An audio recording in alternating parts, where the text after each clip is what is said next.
Hello everyone, ಇವತ್ತಿನ recipe ಕಡಲೆ ಹಿಟ್ಟಿನ ರೊಟ್ಟಿ. ಒಂದು ಪಾತ್ರೆಗೆ 2 ಗ್ಲಾಸ್ ಕಡಲೆ ಹಿಟ್ಟು ತಗೊಳ್ಳಿ.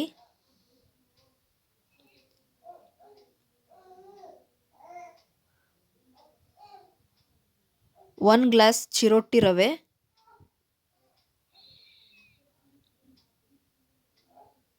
1 ಈರುಳ್ಳಿ ಸಣ್ಣದಾಗಿ ಸ್ಲೈಸ್ ಮಾಡಿ ಹಾಕಿದ್ದೀನಿ, 1 ಕ್ಯಾರೆಟ್ ತುರಿದು ಹಾಕಿದ್ದೀನಿ, 1 ಹಿಡಿ ಸಬ್ಬಾಸಿಗೆ ಸೊಪ್ಪು. ಇದಕ್ಕೆ ಅಡಿಷ್ನಲ್ ಆಗಿ ನೀವು ಮೆಂತ್ಯ ಸೊಪ್ಪು ಹಾಕ್ಕೊಳ್ಬೋದು. ಇದಕ್ಕೆ ಏನೇನು ವೆಜಿಟೇಬಲ್ಸ್ ಬೇಕು ನೀವು ಅಡಿಷ್ನಲ್ ಆಗಿ ಏನು ಬೇಕಿದ್ರೂ ಆ್ಯಡ್ ಮಾಡಿ ಚೆನ್ನಾಗಿ ಮಿಕ್ಸ್ ಮಾಡಿ.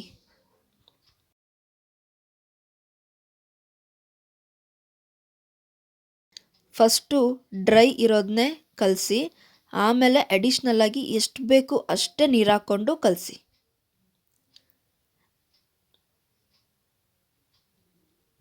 ಫಸ್ಟ್ಗೆ ನೀರು ಹಾಕಿದರೆ ತುಂಬ ತೆಳ್ಳಗಾಗುತ್ತೆ. ಸೊ ಎಷ್ಟು ಬೇಕು ಅಷ್ಟೇ ಸ್ವಲ್ಪ ಹಾಕ್ಕೊಂಡು ಹದ ನೋಡಿ ನೀರು ಹಾಕ್ಕೊಂಡು ಕಲಿಸ್ಕೊಳ್ಳಿ.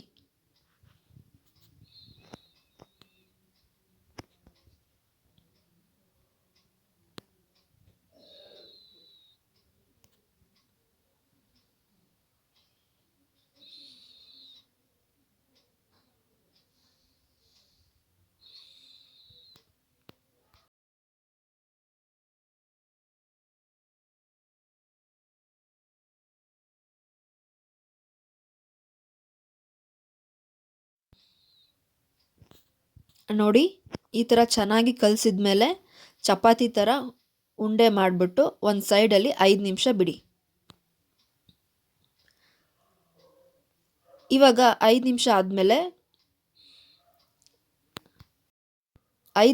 ಆದಮೇಲೆ ನೋಡಿ ಈ ಥರ ಹದ ಬಂದಿರುತ್ತೆ. ಚಪಾತಿ ಹಿಟ್ಟಿನ ಥರ ಇನ್ನೊಂದು ಸತಿ ಕಲಿಸ್ಕೊಳ್ಳಿ.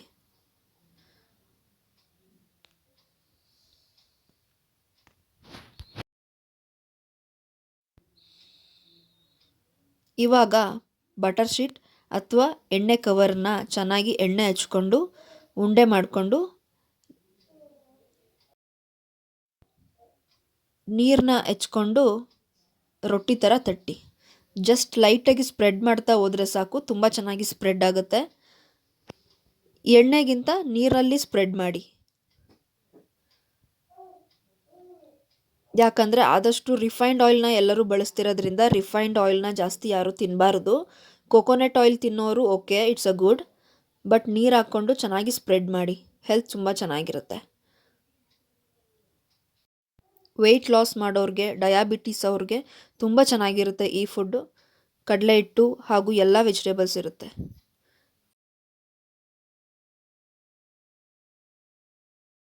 ಇವಾಗ ಒಂದು ಪಾನ್ ತಗೊಂಡು ಎಣ್ಣೆ ಹಚ್ಚಿ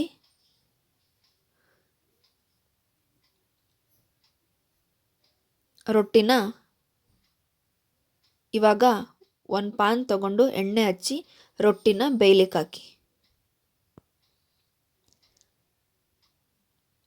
ಒಂದು ಸೈಡ್ ಚೆನ್ನಾಗಿ ರೋಸ್ಟ್ ಆದಮೇಲೆ ಎಣ್ಣೆ ಹಾಕಿ ಇನ್ನೊಂದು ಸೈಡ್ ಫ್ಲಿಪ್ ಮಾಡಿ.